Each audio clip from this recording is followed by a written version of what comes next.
Welcome back to the workbench. Today I'm taking a look at another Airfix Vintage Classics, the Fieseler Storch in 1/72 scale. Join me as I take a look inside the box and see what this one is like.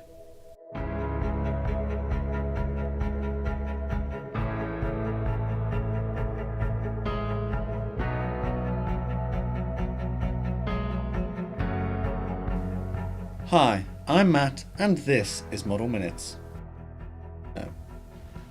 On the front of the box we've got some very well drawn artwork. The Fieseler Storch is in the desert flying over the battlefield. On this side it indicates this is part of the Vintage Classics range. This top corner states that it was £5.99, which is the actual RRP here in the UK. And then down here we've got the code of the kit, which is A01047V, the V standing for vintage. If we flip over to the back of the box, we are met with the colour, painting and decal placement instructions. And something that you instantly notice with this one when you look at it is that there are two painting and decal schemes inside the kit, which is a little bit unusual for these vintage classic kits, as more often than not they only come with one. It's rather beneficial that they've decided to print this in colour, as it completely clears up any confusion you might have when you come to the painting of this kit. Additionally, all the Humbrol colours you'll need are listed down here, along with some extra ones you might need, which are for internal colours and things like that. A little symbol over here states that the decals are printed by Cartograph, so they should be up to quite a good standard. One of the long edges of the box feature the very familiar safety and warning information, along with various symbols, addresses for Hornby Hobbies, which the Airfix brand falls under the family of, and this particular model kit is suitable for those aged 8 years and older. The other long edge of the box features the information about the kit and the actual Fieseler Storch, and it states here that the mould tools were made in 1967 and the illustration was done in the same year by Roy Cross. Just after the information here we have the dimensions, and it states that there are 52 pieces included in the kit. And then we are met with the two different painting and decal schemes. So the first one is for a Fieseler Storch in North Africa in 1942, and the other one is for one on the Eastern Front in 1941/42. It indicates here that it's a skill level 2. Skill level 2 generally being a little bit harder to build, but it doesn't always correspond to the actual paint scheme. So on the back here, for example, this one might be a little bit more difficult than this one. Finishing off the edge of the box, we've got a flying hour. Now this is a little token that if you cut out and keep, and if you join the Airfix Club, you can use those to redeem against more kits. And the short edges of the box just feature the same image and information as on the front, so that you can identify it on the shelf. So without any further ado, let's get inside the box and see what we get. As is normal, I'm going to look at the instructions first, and once again they are printed with an element of colour, and they come in the very familiar format that you'll get in an Airfix kit. Multilingual information about the actual Fieseler Storch is on the front, along with some more information at the bottom, and this is where it states that you should wash your kit before you start to build it. These vintage classic kits being quite old means that Airfix might use a lot of mould release agent to get the plastic parts out of the tools. So to that end you'll have to wash your kit to make sure that that is removed before you paint and glue things together. Flipping over to the next page, we've got some more assembly instructions and a key to the various icons you might see during the build. And then with that out of the way, we get on to the first couple of steps. So moving over to the first page, and we start by constructing the cockpit. And it doesn't look like there's much detail in there. We've got a couple of seats and a pilot and observer, and we've got a decal for the instrument panel. But there doesn't seem to be much going on in there. We then add the retaining pin to the prop, and then here if we add that to the fuselage halves, this indicates that we don't glue it, it should be able to turn freely. Moving on to this step, and it actually here indicates that there are two different canopy choices. So there's going to be one with a rear facing machine gun and one without. So depending on which version you're doing, you need to identify the correct parts. Moving on to step 5, we're adding the upper and lower wing surfaces, the support struts and the tail planes. Flipping over the page and we start to add the lower details to the underside now. Again, it's worth noting that there is an option here for the tail wheel or tail skid depending on the version that you're going to do. And then we finish off by adding the landing gear, and again it's worth noting that there are two different options.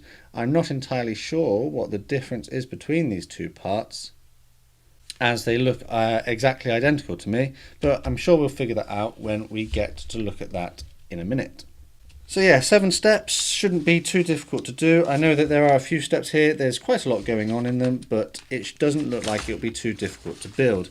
The only areas I might struggle with are getting the struts and everything like that aligned. It's similar to a biplane in the sense that it's got these support struts, and I always tend to struggle a little bit with those, so I will have to take my time and make sure I do it right.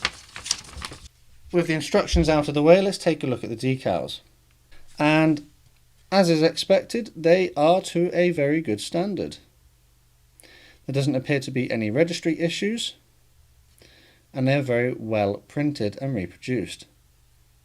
And one of the good things about this is that there's not that many of them, so if you wanted to do this kit as a beginner, I imagine you wouldn't have too many problems with it, particularly if you've not had much practice of putting these decals on before. With that done, let's take a look at the actual plastic parts. These come contained within their own little bag to keep them safe. So let's get them all out.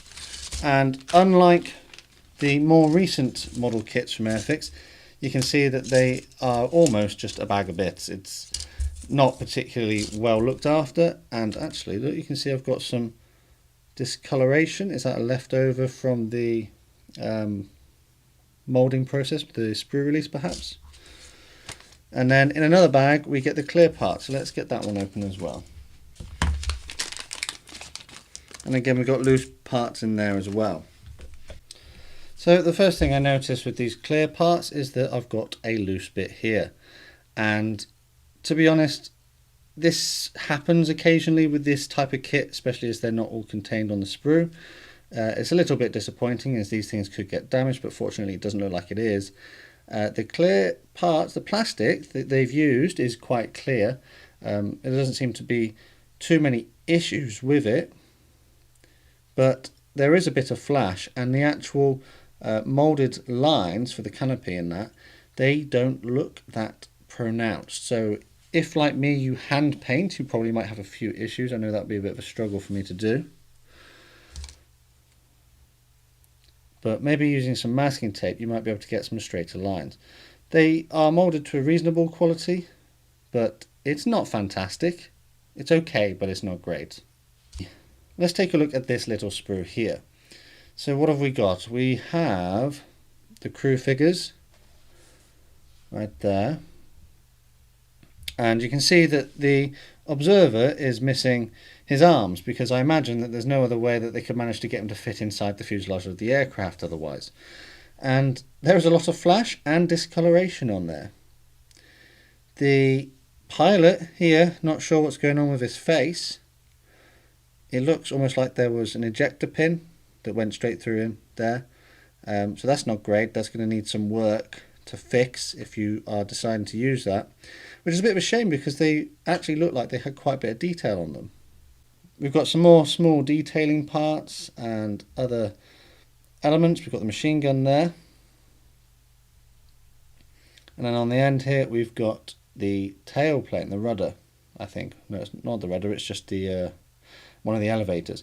And you can see that we've got some recessed detail, but most of it is raised, as you'd expect from the period that this came from.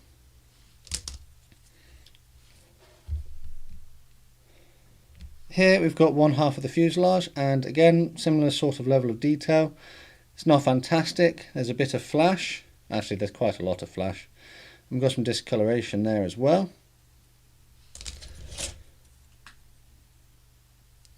Same again on this one. Pretty much the same standard, discoloration.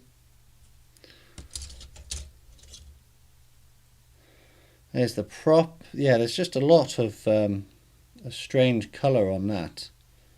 It does feel almost sticky. You've got the wheels here, and yeah, it's just this aircraft seems to be covered in flash. A few little moulding issues there as well. We've got the support struts here. It's the same story as we go through this, is that the plastic is okay. It's a bit sticky, it's a bit greasy. The mould quality is alright, but it's not fantastic. One of the last sort of sprues, we've got the seats on there. Engine cowling, control panel, and another elevator. Yep, there's excess flash on that, so we're going to have to cut that away. You can see on this we've got the two wing surfaces, and this one's starting to fall off. That's going to need a bit of cleaning up on the end. The various holes here as well, they're not as clear as I would like.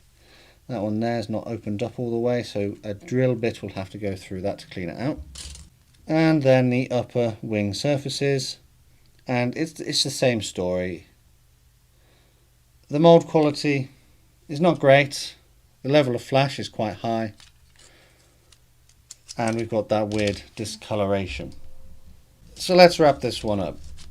We had all of these various parts just pretty much loose in the bag, so let's see if I can put them away without damaging them. Oh dear me, I'm having a terrible time putting these away now. Let's get those back in there. There we go. We get a standard set of instructions. We get some very nice decals, and that's probably the best part of the kit. And it all comes contained within this rather nicely illustrated box. And this is probably the part where these bits got knocked, is the bit where they were being put into the box in the factory. So there it is, the Fieseler Storch in 1/72nd scale from Airfix. So what do I think? I think that the instructions are alright, I think the decals are very nice, but I just think that the plastic parts are not the best. Actually, to be honest, from the kits that I've reviewed on my channel so far, this is probably one of the lower quality toolings that I've had from Airfix.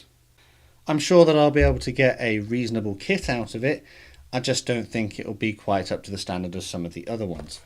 But that being said, this kit does actually date from 1967. So it's no wonder that it's not up to the same sort of standards as the later kits that were designed and produced. So a little bit more history about this kit is that obviously 1967 original tools. In 1968 it was released under the MPC brand for a little bit. In 1973 and 1975 it made a reappearance into the Airfix range in different boxes with different paint schemes, and then it just seems to have vanished. And then the next time we saw it is actually now in, well, 2019, when this version was released. I am aware that there are other versions of a Fieseler Storch in 1/72nd. I'm pretty sure Hella and Academy both had their own versions. But I think at the end of the day, if you like this sort of aircraft and you're into a little bit of maybe sort of punishment and having to fix a few issues along the way, then this is the kind of kit for you. But anyway, let me know what you think of this kit in the comments below. Is it something that you would get for yourself? Before I end the video, honourable mention to my patrons over on Patreon. A massive thank you to these guys for the support they give me. To find out more about pledging your support and what it means, take a look at the links in the description. Don't forget that you can connect with me on social media. I'm on Twitter, Instagram, Facebook and my own Discord server. And if you made it this far and you enjoyed this video, please click that like button and consider subscribing with notifications on so you never miss a modelling video. All that's left to say is thanks for watching, and I'll see you all on the workbench again next time.